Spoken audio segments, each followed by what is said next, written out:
people fail in art? Well, this is a question that I've been, pondering a bit lately, but, the answer came quite fast.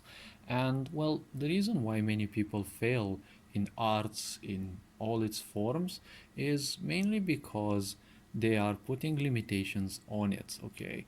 Ever since the sense of perfectionism came to, people's level of awareness, they simply started taking into account more and more seriously, okay? And when you put limitations on art, you're technically not creating art because art should be boundless, okay? But you know, you're creating limitations instead. Okay, instead of creating a free being, you're creating a chained being, and that's, technically it's also the state of the world and the state of people as they are, because, everyone believes that they are free, but they are, far greater slaves of their own mind that they would ever fathom. Now, the point about this is, so many people think that some languages, for example, might be better at displaying literature. But what I see things as is every language is capable of supporting literature, even English, which is kind of a flat language if you ask me.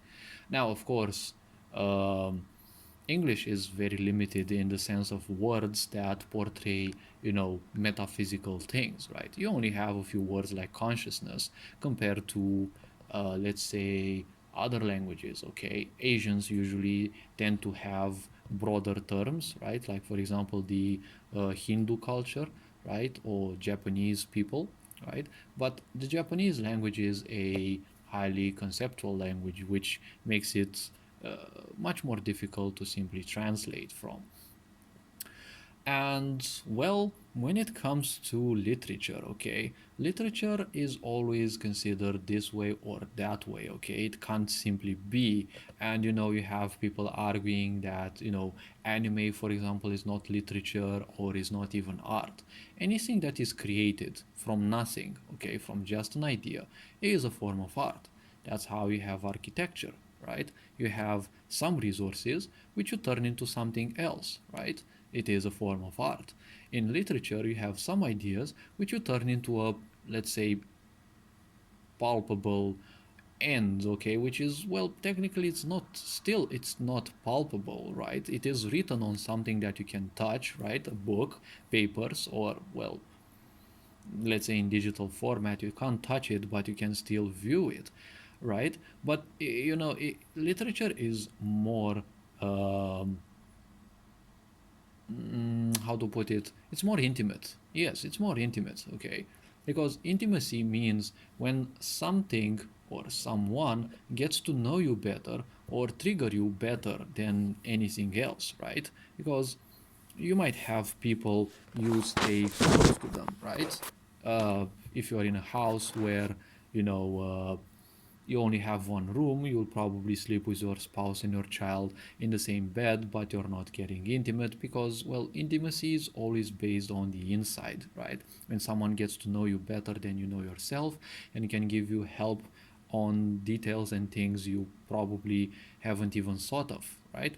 That is a sense of intimacy. So intimacy is something that one has with their own, guru or psychologist. There are cases of people who have some problems and they go to a psychologist regularly or a psychiatrist maybe, and they find certain aspects about them, right? And they help them with in those regards, right? So regarding literature, right? For example, so many people, they have a talent, but they keep limiting themselves. In the Facebook group that I'm in, right, digital art Facebook group, I see people creating masterpieces, but they are still pissed that a single damn line is not curvy enough, right? It's always that sense that there's always something to blame, right? It's that line or is that other line, right? Just because you don't trust yourself, right, and you feel bad about it, you shouldn't ruin your whole life because of it. Because what does self trust actually mean? Well, it is nothing else than a little bit of poison. Why? Because the self is nothing else than an accumulation. You have accumulated some data, some information, some beliefs. Again, which belief means accepting something without a necessity for proof. So a belief you have acquired, and you believe that, well, there is literally nothing else to do, right? This is the only truth that can be accepted. So, based on this, self trust shouldn't be an issue. It should actually be somewhat avoided, okay? I would say trust your talent instead of trusting yourself, because just look at it, okay? You have the talent, but you don't trust it, okay? That's what self trust does, okay? Because you're saying you don't trust yourself, but technically you're not trusting your talent, okay? And talentum emanates from Latin, and it means a sum of gold, right? You may not get money, you may not be paid on what you create, but you're doubting your talent, not yourself, okay? And you're believing in this idea that you should keep, distrusting your own talent. Why? Because, well, you are simply disregarding it, right? You have a capacity which other people would probably die for, and you're simply taking it for granted because, it's never good enough, right? This never good enough is a sense that always stems from your uh, distrusting your capabilities, not in yourself, because there is no such thing as trusting yourself. The only way you trust yourself is when you accept a belief, because when you accept a belief, you trust in that self that you're creating with that belief, because again, belief means accepting. So integrating something within you without using your own discernment, right? And without using your discernment means that you're ignorant, right? You're accepting things without even thinking. You're not bothering to think about those, okay? Someone called you a stupid person, now you accept the fact that you're stupid, right? Although there is no proof to that, right? Some other people's beliefs don't need to necessarily become your reality, right? So, keeping up with this, right? Literature, for example, shouldn't be limited, okay?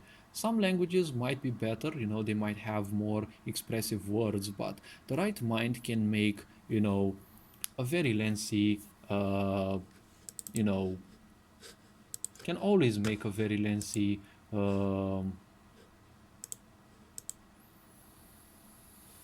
presentation of this or that, it's not necessarily that hard, right? Like take for example, Russian literature. It's always heavy with uh, descriptions, right? Dostoevsky, for example, has very lengthy novels, okay, but the summary of them can be made in quite a few pages because there aren't too many, critical events that happen. A lot of them, place an accent on the turmoil, right, on the psychology, because, well, Russian literature seems to abound in that, right? On the other hand, for example, the Japanese people have the well-known haikus, right? It's a short poem, right? Always the same number of syllables per verse, right?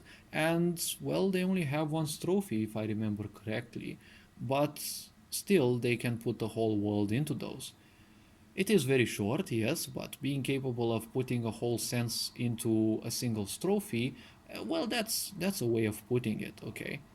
It's a short strophe that abounds in so much description. Other languages can do it better, can do it worse, right? There are English competitions, okay, on whoever creates the shortest poems but with the most meaning in them, right? And when I was at the master degree, a teacher of us actually read some of those poems. And imagine a strophe that has three verses, around 20, 14 to 20 words in total, but they make a whole lot of sense, right? They go like fully in depth, right? So yeah, there are such competitions, right? So even if especially a flat language like English can do this, what makes you think that other languages would be ill-equipped, right? In Romanian literature, for example, there is Mihai Eminescu. He wrote a poem called Luceafărul, right, the Morning Star, which is 99 strophes in length, okay? And again, there are very few events that actually happen in there, okay? And well, I would go for saying, you know, at least 80 strophes are description. And, Romanian is not necessarily a language that may abound in words. It kind of does, but not many people know them.